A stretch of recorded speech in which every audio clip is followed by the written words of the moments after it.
Mumbai trans harbour लिंकमुळे मुंबईतील शिवडी ते नवी मुंबईतील चिर्ले हा प्रवास अवघ्या 15 ते 20 मिनिटात करता येणार आहे। मुंबई ट्रान्स हार्बर लिंकची एकूण लांबी 22 किलोमीटर आहे। मुंबई ट्रान्स हार्बर लिंक जगातील 10वा सर्वात लांब सागरी पूल आहे।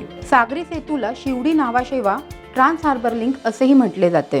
राष्ट्रीय महामार्ग 4B वरील शिवडी, शिवाजीनगर, जस्सी आणि चिर्ले येथे इंटरचेंजेस बांधले जात आहेत। राष्ट्रीय महामार्ग 4B हा मुंबई पुणे द्रुतगती मार्गाला जोडला जाईल।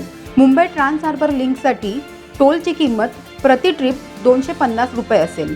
मुंबई ट्रान्स हार्बर पुलामुळे MTHLमुळे मुंबई नवी मुंबईशी जोडून वाहतूक कोंडी कमी होईल आणि आर्थिक विकासाला चालना मिळेल। ब्रिज बनवताना स्टॅच्यू ऑफ लिबर्टीपेक्षा 6 पट जास्त कॉन्क्रीटचा वापर करण्यात आला आहे। भरती ओहोटीवेळी खांबांना धक्का लागू नये म्हणून पाईल लायनर बसवण्यात आलेत।